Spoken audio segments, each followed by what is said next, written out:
Welcome back for another episode. Today we're going to be chatting all about one of our recent weddings. We did one earlier, so if you want to check out sort of the ins and outs of the first episode that we did, it's basically just talking to you about all the things that went well, some of the things that went wrong, and what we loved about the day, and just an overall vibe of everything. I think it's just like really review. I think it's just really nice for us to be able to review it, share some stories, and just reminisce a little bit too while it's still fresh in our minds. We're 8 days out from our last wedding. We didn't record any podcasts since then. This is the first time.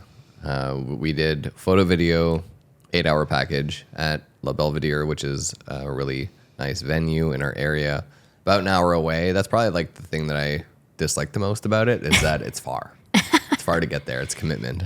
Yeah, but we love it, so it's worth it. It's worth the drive. It's just that I think for us the hardest part is that we have to travel through the downtown area of where we live, and this time of year there's always a lot of things happening downtown, like Blues Fest, which is like an outdoor concert that happens multiple nights during a week, or there's like celebrations for Canada Day, or the government is downtown as well, which means that sometimes there's road closures, if there's any political visits, things like that. Luckily, we leave here at like 11 o'clock in the morning, so sometimes a lot of these events don't happen till nighttime, which is nice. At least we're not hitting all that traffic. But coming back home, it can be a little tricky because we usually leave at like 9:30. And then we hit it at like that 10 o'clock downtown, whatever festival traffic, right? But anyways, side note, this is not what we're talking about today, but today I hate traffic. That's what I'm talking about. We are chatting all about Jordan and Mark, and they were such an incredible couple. We had such a good time with them. I'm excited to dive into this episode because I think there is so much good stuff to share from this wedding day. Yeah, well, let's start at the beginning. So Jordan and Mark booked our full package. So that means they get 2 photographers, 2 videographers for the day, and they also get an engagement session and a bunch of edits photos and videos from us, and drone coverage as well. So they kind of got we kind of call it the luxury Mercedes Benz version of wedding photography and videography, where there is the upper package, which is more hours in a day. I'll call it that, the G-Wagon. Okay. But they definitely got, very, very much one of our bigger packages. And what's nice about that is we just are able to do so much more, in the sense of we had obviously more coverage, and we were able to do the engagement session. And so we did their engagement session, I'm pretty sure last summer, at the Arboretum, which is a very popular area here, and it was gorgeous. We had a beautiful sunset, and they were just so easy to work with. We had so much fun, and their photos turned out amazing. I mean, of course. And it's just like a real nice. Do you find that helped like solidify the fact that they like really trusted us and really believed in us as like a team and the process and that kind of stuff? Yeah, I think right from the very beginning, meeting Jordan, I know that she has always felt like she could, reach out to me and chat to me about things. In this case, it's like vendors that were perhaps giving her a hard time or things like that, right? And so I was always sort of that place where that soft place where she could land and sort of give her some guidance and just some support in that realm of things, because as we know, not all vendors are created equally in the terms of, customer service and communication. And I think that's really where, we have prided ourselves on going above and beyond to make sure that we are trying to, go above and beyond when it comes to communication. And the venue that they booked is also really good at communication and going above and beyond. So, they booked some really incredible vendors that way. So I think it's just such a hard contrast when you get like a vendor who just doesn't respond to you for a month or 2 at a time, and then you have people that respond to you within like 2 days, right? So it's really hard, I think, as a client to sort of balance that, but that's just the nature of the wedding industry. It's not regulated, right? So people can do whatever the hell they want, basically. So, but we do try to help and support our clients through that process and assuring them that, this is okay, this is normal, or maybe you should try this, or, anyways, offering solutions. And so from the very beginning, I feel like with Jordan, it's just been like very, very easy in the sense of just trying to figure out, some of that process. And I hope that at the end of it, I think at the end, everything just like worked out. And that was kind of my words of wisdom to her through this process, that all of these vendors are really good and they are going to pull through regardless of how terrible the communication might have been. But don't worry, like you're in good hands. But that's kind of hard when you're, a person like Jordan, who I love how detailed she was. And that's probably why we got along so well, is because I'm also very detailed oriented. She filled out all those questionnaires, no problem, like day of, probably the same hour that she got it. And we did something while on her honeymoon. Yeah, that's right. Yeah, afterwards. And then leading up to the wedding, we obviously had our standard timeline conversation, and she provided inspiration photos as well. A detailed family photo list, which made the day really easy. And then this is something that we offer our clients too, is that we can shoot their details before the wedding day. Yeah. Especially when we see that they only got an 8-hour package. Now I say only got an 8-hour package. 8 hours is typically enough to do a lot in a day, but she did want a lot. And there's always like getting ready, and then this particular venue does a sparkler exit and has to wait until it's dark. And especially in June, July, it's not dark until 9 o'clock. So we know the timeline is going to be pretty tight, trying to fit everything in, because we have to stay later. That means we have to start later, which means the morning is really rushed, right? Mm-hmm. So doing the details beforehand, and when I say details, it's like the flat lay. Yeah. I think most people understand what I mean by details. Yeah, but like the rings, the shoes. Correct. The cufflinks, the bow tie. Can you talk a little bit about like, they bring it here, right? Yeah. They bring it to our house. And I mean, I started doing that, I think last year, maybe even the year before, where I offer it as a service if they want to. But again, it's really like, I don't charge for it, but the idea is that they bring the details to me. And in this case, she ended up leaving them with me for a week, which I thank her for, because it was just one of those weeks where it was crazy and we just had a lot going on, and we had sick kids, and there's just like, anyways, a million things to do at all times. Because sometimes you only have the final details like a week before the wedding. So leaving it for a week sometimes isn't even possible, right? Yeah. I mean, for the most part, I think most people have this stuff in advance, and I'm sure Jordan did. So, but yeah, so she dropped everything off at our house, and it just means that I can take my time and be able to give the details the justice that I think that they deserve. And what I mean by that is, like, on a wedding day, my mind is already racing. I already have so many things to think about. I'm trying to like always try to get ahead in the timeline. Like, that's just my philosophy, is like, okay, let's try and get as much done as we possibly can and as fast as we can. And then if we're done early, then okay, then I'll add this and then I'll add that. Like, that's the way that I work. But I find with details, like, I can't really get into a groove, because I'm like, okay, I'm thinking about, okay, we have a pop champagne. Okay. Oh, she's having problems with her dress. Oh, like, like this is where my mind's going.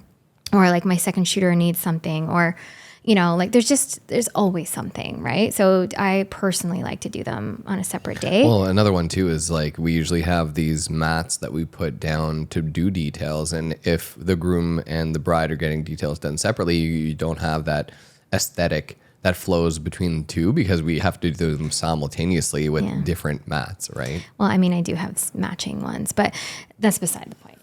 But Stephanie, just let me make a point here, okay? It's a valid issue. Okay, sure.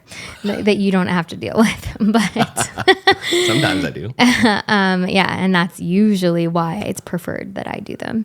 But yeah, obviously too, then there's cohesiveness. They know that I'm doing the details and that like it's going to be a certain way, versus, my second shooters or Luke doing them, which, to be fair, you do a decent job. You can just group me in with the second shooters.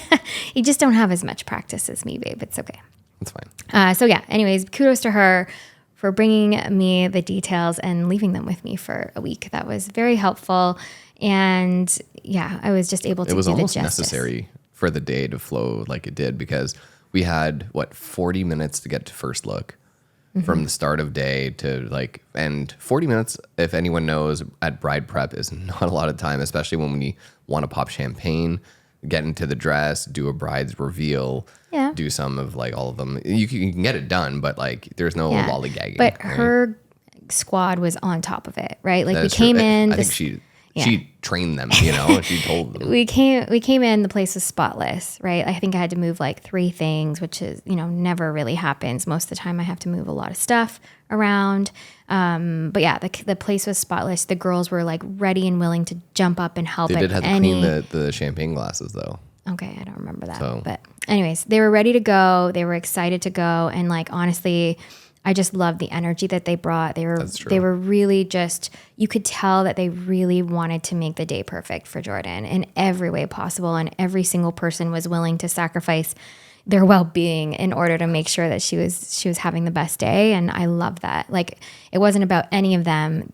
It was about her. And sometimes that's not the case. And so I really did appreciate that. So shout out to those girls, because I could see how special she felt just through that too. Yeah, they were a lot of fun, actually. It was a fun group to be with. And then when we met up with our second shooters to do the first look, and we felt that same kind of energy and that love that the guys had in the morning. So that's always fun to, match that. Oh, yeah. And like, they were just so ready to do whatever we asked, and like so efficient. I mean, we got through literally everything we needed to do, and we had like a half an hour wait before the ceremony, but it was so hot. That will be the one thing that I have to complain about, just because obviously it just sucks when it's like stupid hot. Like mandatory hot complaint. But it was, I mean, I'd rather that than rain or, anything like that. It's actually pouring rain outside right now, but I would rather that than having, terrible weather. Yeah. But the rain, or you got rain on the brain. The sun was very potent in the sense of it just really was taking a lot out of us, right? And what I mean by that is we also have humidity here, and I feel like even though it says it's 30 degrees, it actually feels like kind of like 40, and there was like no wind, right? That was the other thing. There was like almost no wind. Which is strange, being on top of a mountain and there was no wind. There was like no wind.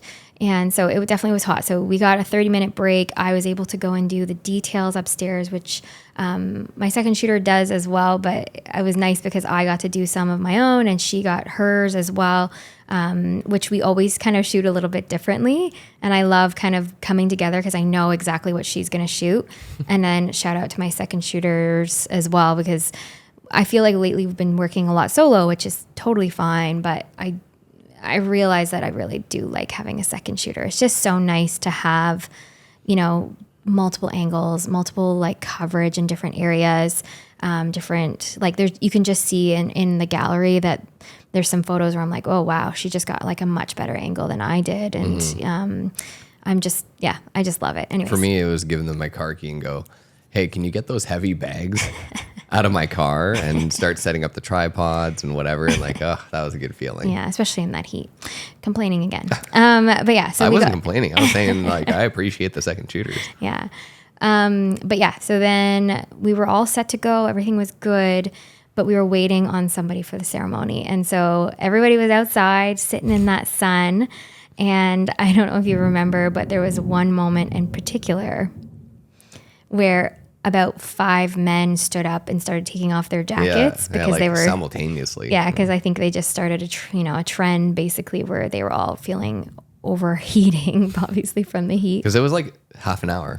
Yeah. To the minute, pretty much, that they were waiting. And that was a long time to be sitting in the sun. And people just kept asking me, like, do we know what's happening? I'm like, no. And like one girl was like pure sweat. I could see her. But anyways, nobody was complaining. They were just curious what was happening. That was probably the only thing that was a little bit off in the whole day, essentially. Was, well, we'll get into a few more things. But that 30-minute, like we were doing so well on time. We were ahead by 30 minutes. I know. Right? I know. So that ate up, right? Like that 30 minutes, you don't think that that's going to take up a lot of time. But when, there's cocktail hour, still has to be the same amount of time, right? Well, you could shorten it because they did a lot of photos beforehand of the bridal party and the family. So they could have, but it was important for them to spend time at cocktail hanging out with their friends. So they just pushed grand entrance back. Yeah, we pushed it back 15 minutes. So right now, again, we're like 45 minutes, right? Like a little bit of time essentially, which is totally okay. And again, this is just,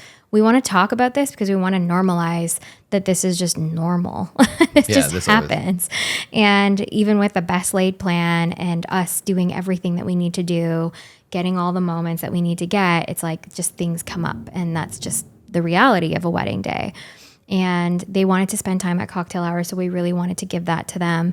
And luckily, because I needed to get inside in the AC for a few minutes because I was feeling a little bit sunstrokey. Like, I don't know if it was like just heat exhaustion, I think, just from being in the sun. I'm not obviously used to it. I've been, staying inside, I guess, too much lately. But yeah, I needed to sort of get inside, get some water. And that's basically what I did for about five minutes or so, just to like sit, take a breather, and literally chug water so that I didn't pass out, basically. But again, that's the whole other thing too, as having a second shooter, is I knew that she was making sure that she was getting guests and, around if the bride needed anything. I told you that I wasn't feeling so good. And then you went and took some photos for me and stuff. So like, that's kind of another reason why a second shooter is so good, because things like that can happen, right? Well, plus working with a photo video team, right? Like I did actually switch from video to photo to take some photos. Yeah. Just of guests and stuff. Like it wasn't like, like during nothing important, just guests. No, but I mean, it's not like I was missing some big part of the event, right? But I don't even know if I ended up telling them that I had to go sit down for a few minutes, but it just flowed so seamlessly, it didn't matter, right? And then going through cocktail hour, our game plan was to use the last 15 minutes of cocktail hour to do some photos of them before grand entrance. Like they'll call everybody in to take a seat because cocktail hour was all outside. And then as they're transitioning, usually we take the couple and do a couple photos of them before grand entrance. And then is that before or after that the Caesar got spilled on her dress? So the Caesar got spilt before. During cocktail hour? Before, yeah. Before those so photos. I had actually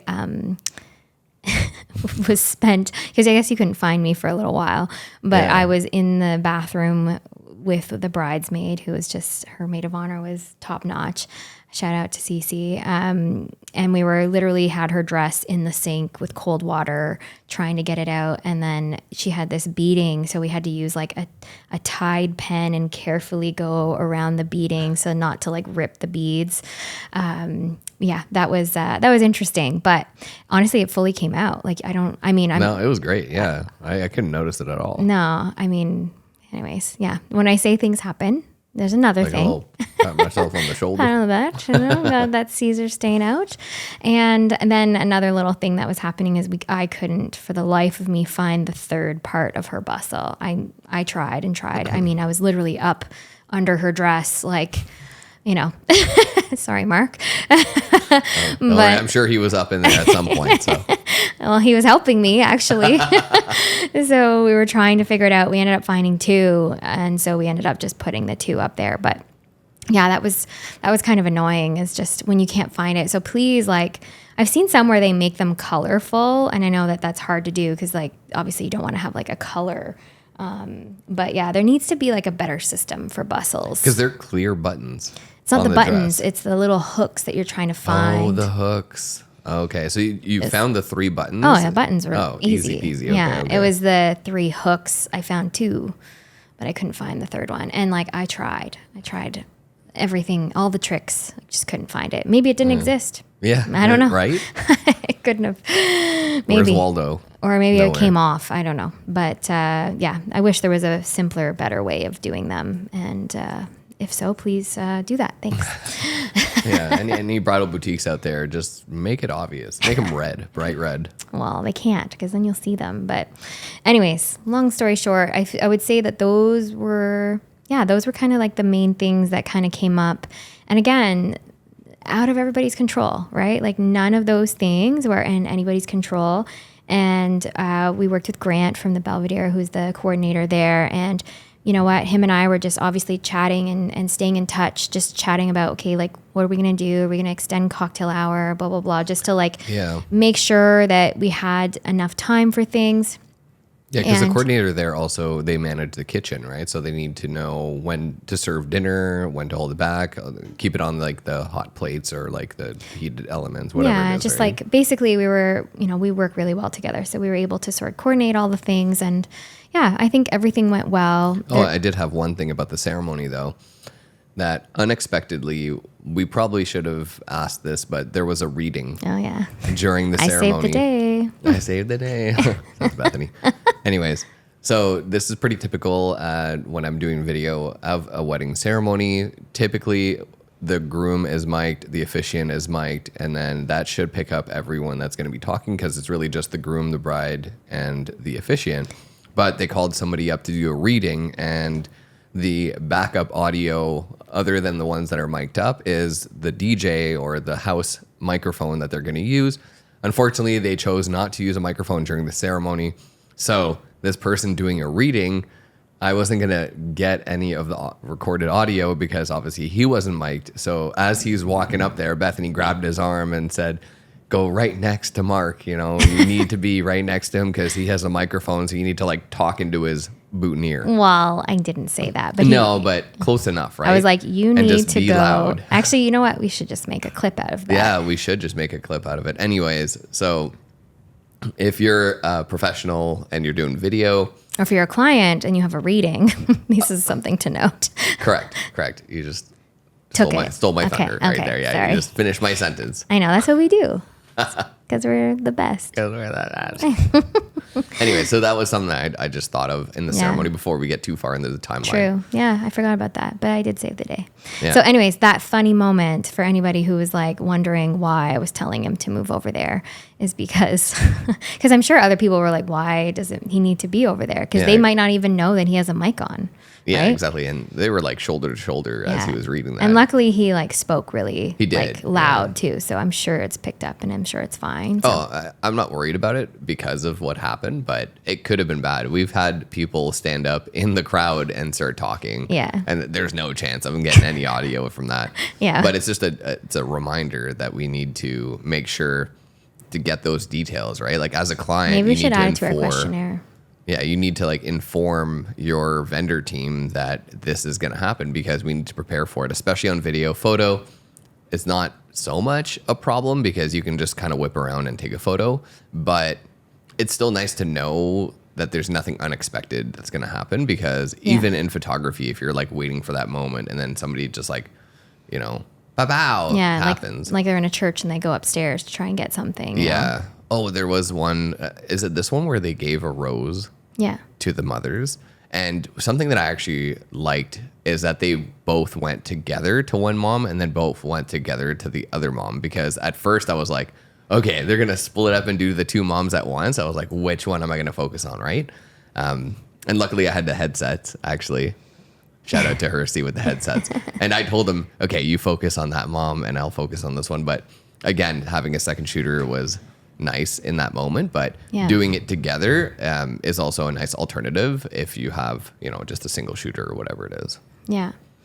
And another thing that happened that nobody else would know is that when we started the ceremony, we were supposed to start, my battery was good. But then as we started the ceremony, my battery started to like really go down fast. Really? How? Yeah, I don't know. I guess it was very close to like 1 bar, and then like, in the heat and whatever, it just like started going down to it was 2 bars and then right down to 1 as soon as it started. And I didn't have my bag on because my bag makes a lot of noise when I walk around. So I've been leaving it on the side, and that usually has my spare battery. So I had to get your spare battery. Now fast forward. We're at Grand Entrance. Yeah.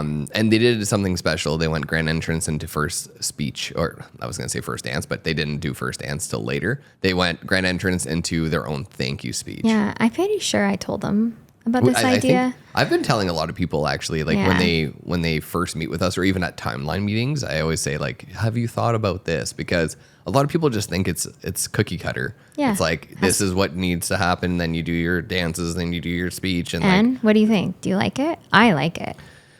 Yes and no. I think this time of year I like it because I don't need my lights for Grand Entrance. But once I need my lights for Grand Entrance or the speeches right away, like the setups are different. So if they're doing like grand entrance into first dance into a speech, can be a little problematic depending on time of year and how dark it is. But it turned out to be pretty good on this one. All right, well, that's good to know that you prefer it around this time of year. So as we get into timelines for September, October, maybe we shouldn't suggest it. I mean, I don't mind it. It's all right. It's whatever they want, like I just might need some time to change my setup in between that. And it just depends on venue. Like, and when you're in the excitement of the day, a lot of people just forget, right? That I'm like, oh, I just need like 2 minutes to just change my lights, and they'll just like, boom, go right into it. Or the DJ will just start playing the music, and they're like, oh, okay, I guess we're starting. And I know, but I'm just saying for our own notes. Nobody waits for my thumbs up. I do. Okay, I always make sure. And that's the benefit of working together, is that I've always got your back. And just like during the ceremony when I told that guy to go up, her brother. That's from experience, though. Yeah. That's why we charge the monies. But the thing is like, imagine we didn't say anything. And right? And then you just like stood wherever, and then it was like... Yeah. Imagine trying to crank the audio. With AI audio, it might have been able to sort of fix it. Probably not.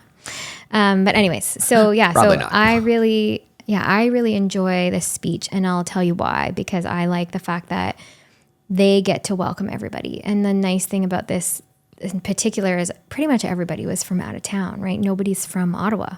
She's from the US, and he's from Windsor. Was it Windsor? Windsor, yeah. And so everybody was from out of town, right? And so it was really nice for them to be able to welcome everybody.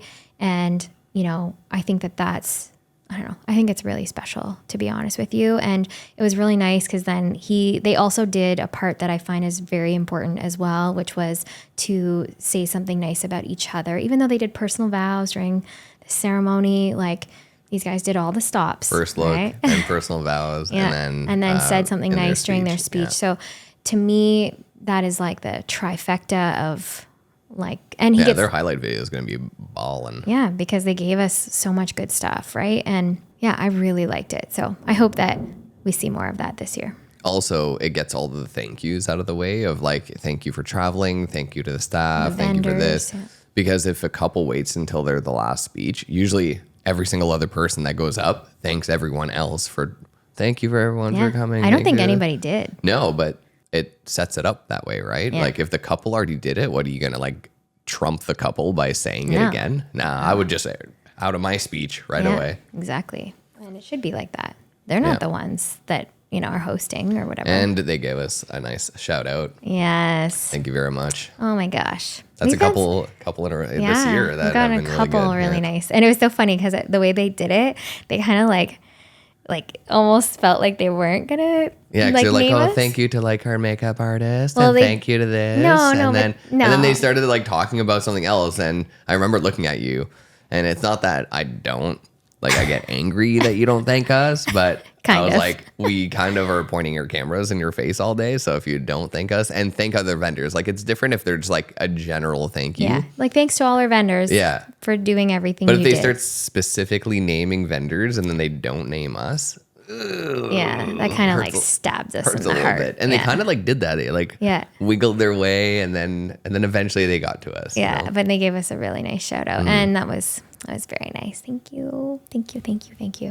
And I know other vendors appreciate that too, right? Even the ones that aren't there, like they talk about like the cake person and like they never are there to hear that. No. Right? They'll never even know what happened. No. Which is kind of nuts to think.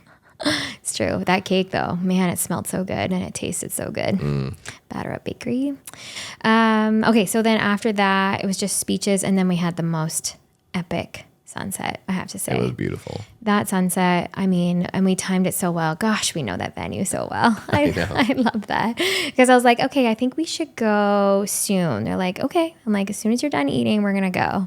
And they like literally like took their last bite, and I was like, let's go outside. That can be something that's hard to do depending on the time of day, because you're like, we want to get them out, and then they're just getting swamped by people because that's the first time they get to talk to people during dinner. So like as you're walking out with a couple, it's just like they get, oh, stop by this person. But they were good. They were good. They were good. Yeah. I'm just saying, like, in general, it's tough to get somebody outside, especially when they split up and start talking to random people or like. But you know what? They never split up. I have to give them that. I feel like they had a chat where they were together all the time.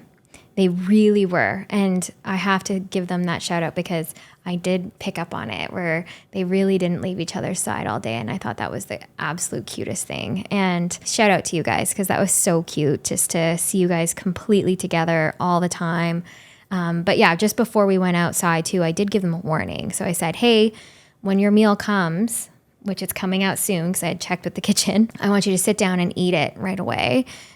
Because I'm going to take you outside as soon as you're done eating. And so they knew. So then they were ready. So as soon, like I could remember like just peeking over at them and they looked at me and, you know, they were like, last bite kind of thing. And then we went outside and I ended up having to kick people out again. I don't know if you remember that, but I had to. Oh, yeah. No, that's in my videos. Yeah. Like, sorry, you guys need to move because this is perfect. And we got a couple drone shots as well with the sun. Those are my favorite, I have to say. That's probably my favorite place to do drone photos. Well, it just looks really nice because like they can be on an elevated area, then you have the whole venue behind them, and then the sun is behind that. Yeah. So it's like it's almost like set up that way, right? You know? It's perfect. But it's that time of year as well because the sun sets differently once you get to later in the year. Mm-hmm. So yeah, no, it's really, really. The only thing that I would have changed about the sunset is I wish we had gotten our food the same time as them so we could have eaten it because we were served last, I think. I don't know. I don't remember. We weren't in the building anymore. Yeah, but that's what I mean. Like we just got served at some point when we were outside and then I came back and I was like, oh. I tried eating it and it like wasn't the best meal that I've had at that venue, mostly because it wasn't warm anymore. I know. We can't harp on them. They're so good to us. They are. I'm just saying. Would have been nice. Luke likes his steak warm. That's the one. Hey, it's our brand. Yeah. If you hire us, feed us the same time as the head table, we're happy. So you were saying that you're unhappy right now? At that moment. when I was trying to cut that steak and it was hard. Yeah. It was tough. It had been a while. We were exactly outside. Like obviously everyone else, like if you're a guest there, like, man, I've had warm meals there most of the time. Yeah. And it's really good. Like 99% of the time. Exactly. I think this is the only time that's ever happened. That I remember. Yeah. Anyways, let's not sit on that. But yeah, we had the most epic sunset. Our second shooters got some really amazing angles too, which was so cool. Yeah, it was amazing. And then we did end up having to stay an extra hour. So that's something I want to talk about because I think it's important. Obviously, as we've already talked about, things were delayed by about 45 minutes or so already. So by the time we came in for sunset, it was pretty much 9:00. We still had at least another 2 speeches to go. Yeah. And then we still had all the dances to go as well. So could we have tried to squeeze it in 30 minutes? Impossible. We absolutely no, because couldn't. of sparkler exit, right? Yeah. So like if it was just like the 3 dances and they were all inside and the speeches were really quick. But again, it's like, do you really want to have it so that everything is shoved in like boom, boom, boom in 30 minutes? Or do you want us to just stay for the hour and just not have to worry about it and just let it flow as naturally as possible? And that's what they chose. So I think it was worthwhile for sure because we got a lot of cool dance stuff, right? Like everybody for a Sunday. That's the second time now that I've done a Sunday there and they were ready to party. I don't know what it is, but Sunday is the new Saturday at Belvedere. Anyways, that dance floor was packed, absolutely packed to the brim. And we got some really cool photos and I know you got some really cool videos and I even made a little debut on the dance floor a little bit too. Debut? So. I mean, you're usually on the dance floor. I know, but I was in the circle. Yeah, that's true. Circle. The inner circle. The inner circle. Yeah. With the bride. Yeah. I think. So if you haven't watched the sneak peek, make sure you watch it for a little Bethany dance action. Because there was nobody going. I was like, all right, it's my turn. But yeah, overall, 10 out of 10. It was a really great day. I mean, all the little hiccups that happened. It's just part of it. It's going to be part of their story now. It's going to be like a funny moment that they're going to be able to cherish and look back on. But yeah, it was such a great day. The family was amazing. The wedding party absolutely killed it. The vendors killed it. Like 10 out of 10 for sure. thanks so much for trusting in us and believing in us. Yeah, we appreciate all our clients that put as much effort into the day that we do, because I feel like we put so much of our heart and soul into a wedding day, because we know how much it matters to other people or to our clients, right? To the couples. And we just want them to put as much effort as we do, because it really shows, I think, throughout the whole day of like who they choose to be in their wedding party and all the nice things they say about us to their parents, so that when we arrive, they're like, oh my God, we know so much about you and we love you already. And like, and just trusting us, right? Like at the end of the day, that's what they did. They completely trusted us. Anyways, thanks so much for listening, and we will see you at the next one. We hope you enjoy this series too. Please let us know if this is number 2 out of, I don't know how many we're going to do, but, but we 2 out of 2 for now. 2 out of 2, but we hope you enjoy it. If you have any comments or questions, let us know. But again, a really wonderful wedding day. Yeah. And to many more. Yeah. Bye. Bye. Bethany turning heads with their flash. Wedding photographers capturing love in a flash. Taking shots like paparazzi, they're a dynamic duo. Posing couples like models on their love they bestow. Shooting weddings, they got the perfect frame. Look behind the lens while Bethany brings the flame. Capturing every moment, they never miss a beat. Freezing time, making memories that are oh so sweet.